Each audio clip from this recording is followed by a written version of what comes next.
There is a barn on a quarter section of land outside Seward County, Nebraska, where a 1965 Allis-Chalmers D17 Series 4 has not moved in 41 years. The paint is still orange, Persian orange they called it, a specific, unmistakable burnt amber that the company adopted in 1929, because whoever chose that color understood something about how afternoon light falls across a cornfield in October. The hood faces east. The rear tires have settled into the earth as though the machine is planting itself, returning to the land it spent 30 years working. The company that built that tractor stopped building tractors in December of 1985. The barn is still there. The tractor is still there. The company is not. The story of Allis-Chalmers does not begin with tractors. It does not begin with orange paint. It begins in 1847 in Milwaukee, Wisconsin, with a man named Edward P. Allis, who purchased a failing flour milling machinery operation called the Reliance Works and decided that he could build something better. Allis was not a farmer. He was a tanner's son, trained in business, drawn to industry. But he understood one foundational truth about the American Midwest of the mid-19th century. The land was opening. Farms were spreading west across Illinois, across Iowa, across Nebraska, and those farms needed machinery. Machinery needed power. Power needed manufacturers.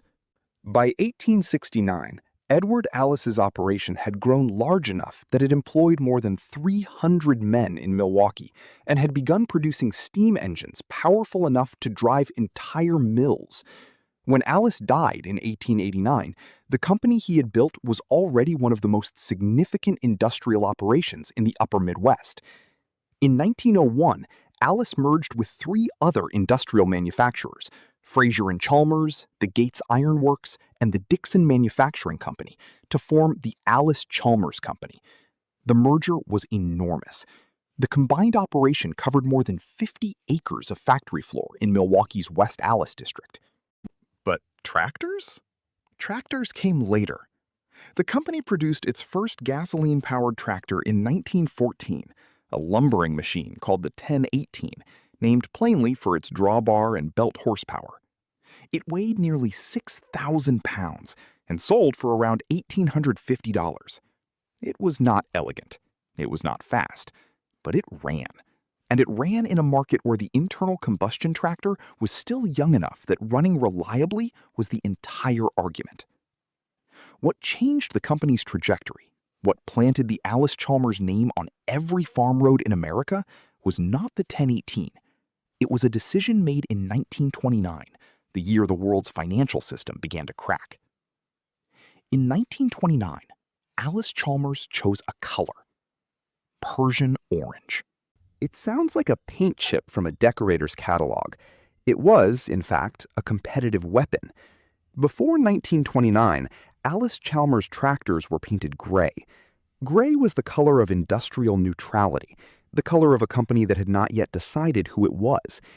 In 1929, the company's sales manager argued that tractors needed to be visible from a distance, that a farmer standing on the far edge of his field should be able to look back across a half-mile of plowed ground and see his machine working, that the implement dealer's lot, lined with gray machines, needed to stop traffic on the county road. They chose Persian orange, a warm, saturated amber that reads as almost red in morning shadow and as gold in the full afternoon sun. They did not choose it arbitrarily. The company reportedly tested multiple colors in field conditions and determined that this specific shade carried further against the dark backdrop of turned earth than any other. Within a decade, Persian orange meant something specific to every farmer in the Corn Belt. An orange tractor on a neighboring farm was an Allis. Orange paint on a set of tires in a ditch meant you were looking at Allis-Chalmers. The color was not advertising, it was identity. And in the rural Midwest of the 1930s, identity was loyalty, and loyalty followed you from your father's farm to your own. What Allis-Chalmers did next was the kind of engineering decision that forces every competitor in an industry to start over. And it arrived in a moment when the company had no right to take the risk. In 1932, at the absolute nadir of the Great Depression, Allis-Chalmers introduced rubber pneumatic tires on a production farm tractor, the Model U, for the first time in agricultural history. Every other tractor manufacturer in America was still running steel wheels. Steel wheels had defined farm tractors since the beginning. They were durable, they were repairable, they were what everyone knew. Rubber tires, the engineers at West Allis argued, would allow the tractor to travel on public roads, to operate at higher speeds in the field, and, critically, to transmit more of the engine's power to the ground, rather than losing it to wheel slippage. They were correct. The demonstration was done at the 1932 Wisconsin State Fair, where an Allis-Chalmers Model U on rubber tires pulled against a steel-wheeled competitor. The results were decisive enough that within 5 years, every major tractor manufacturer in America had shifted to pneumatic tires. Allis-Chalmers had not just built a better tractor, they had changed the entire direction of the industry. That orange tractor rolling on rubber at the Wisconsin State Fair in 1932 was the moment the company earned its place on a generation of American farms. If you spent any time on a Midwestern farm between 1959 and 1970, you know the D17. The Allis-Chalmers D17 was introduced in 1958 and remained in production through 1967. It came in 4 series, Series 1 through 4, progressively refined across nearly a decade. In its final Series 4 configuration, the D17 produced 54.7 horsepower on the drawbar from a 262 cubic inch gasoline engine, or 58.4 horsepower from the available LP gas variant. It weighed approximately 6,400 pounds without ballast and sold new for around $4,500, roughly equivalent to $45,000 in today's money. For a row crop farmer in southern Indiana or eastern Kansas in 1963, the D17 was the right tractor at the right time. It was large enough to pull a 4-bottom plow. It was nimble enough for cultivation.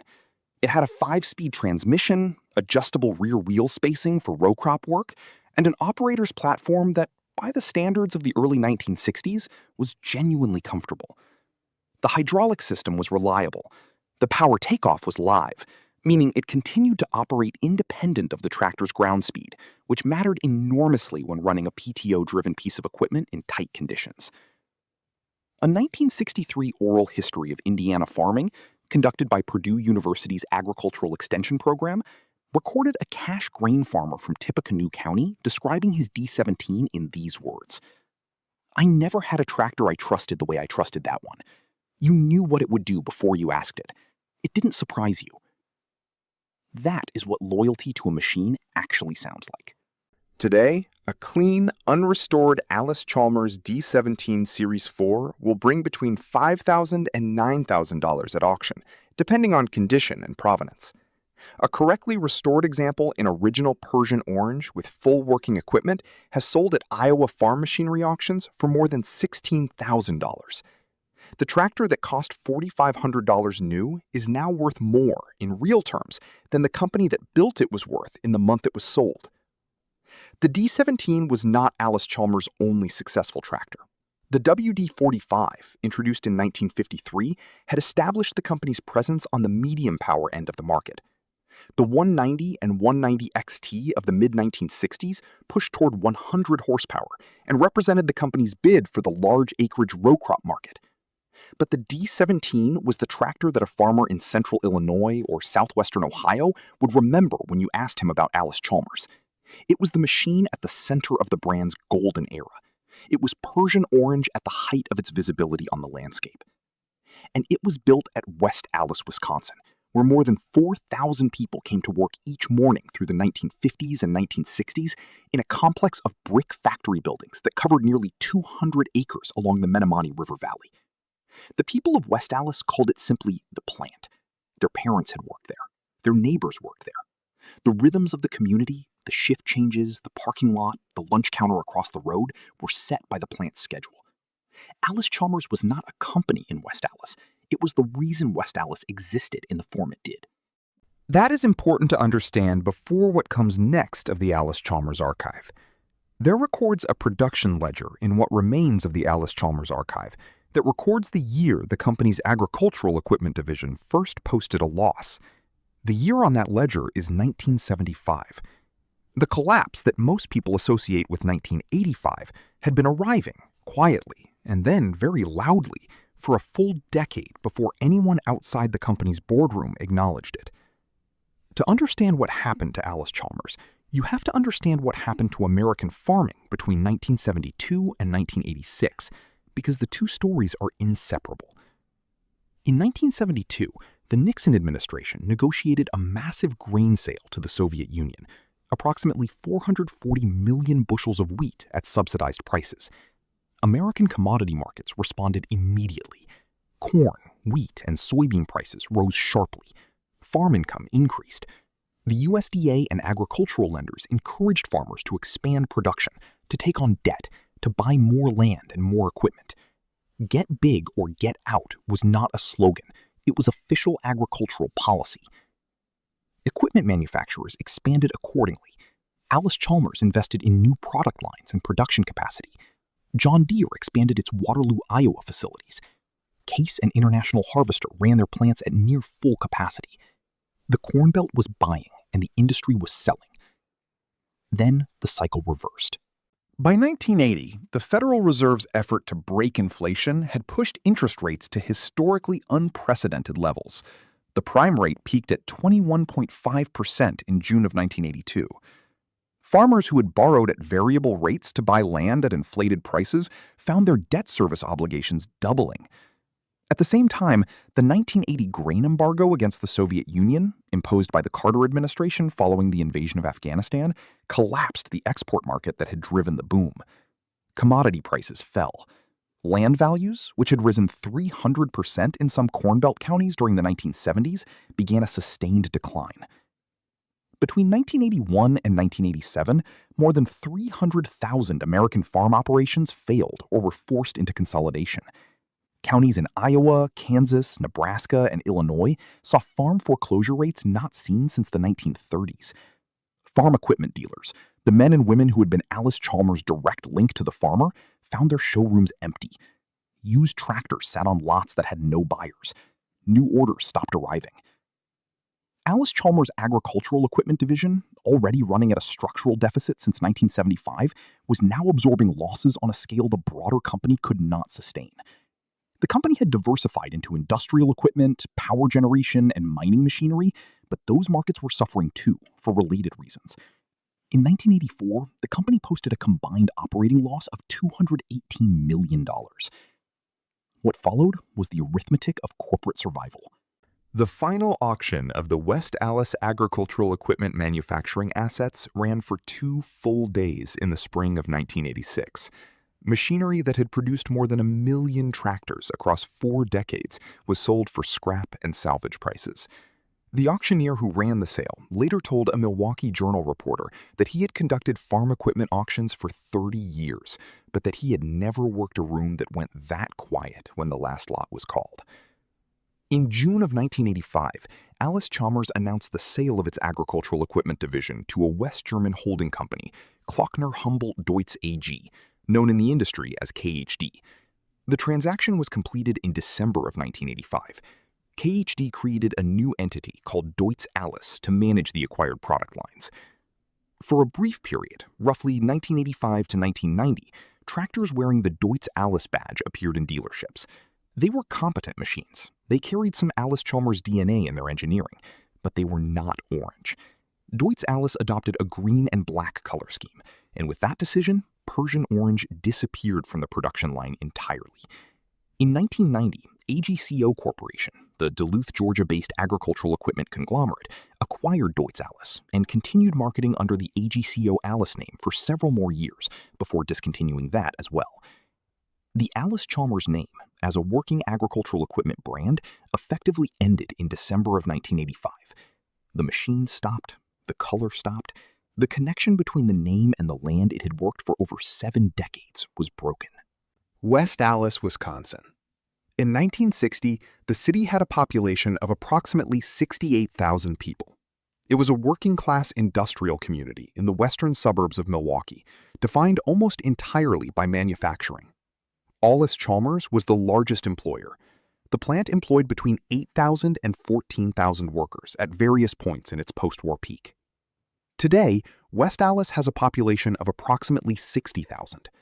That number requires some interpretation. The population loss is not dramatic in raw terms because the city's residential geography absorbed some of the decline, and Milwaukee area urban growth partially refilled what manufacturing left behind. But the character of the loss is severe. The Allis-Chalmers factory complex on South 70th Street, those 200 acres of brick buildings along the Menominee River, has been partially demolished, partially converted to light industrial tenants, and partially sits empty. A portion of the site is now the West Allis Industrial Center, occupied by smaller manufacturing operations and warehouse tenants that collectively employ a fraction of what the original plant once did. The machine tools that built the tractors are gone. The forge lines are gone. The engineering drafting rooms where the D-17 and the WD-45 were designed, gone. What remains is real estate, wearing the bones of something that used to matter more than it does now. Milwaukee County has made efforts to redevelop former industrial sites throughout the region, and West Allis has benefited from some of that investment. There is a farmer's market now in a former industrial space near the old plant. The irony of that particular land use is something that the men who once built farm tractors there would have found either deeply appropriate or deeply painful, depending on what year you ask them. The last tractor to roll off the Allis-Chalmers assembly line at West Allis under the original company name was an 8070 model, completed in early December of 1985. The 8070 was a large, four-wheel drive capable row crop tractor, producing 170 horsepower, a long way, in engineering terms, from the 1018 that Edward Allis's successors had first put in the field in 1914. The 8070 was Persian orange. The last one was Persian orange. Someone at the plant made sure of that. Somewhere tonight, in a machinery shed in northern Illinois, or central Minnesota, or the river bottoms of eastern Iowa, a 1964 Allis-Chalmers D-17 Series 3 is having its carburetor rebuilt for the show season.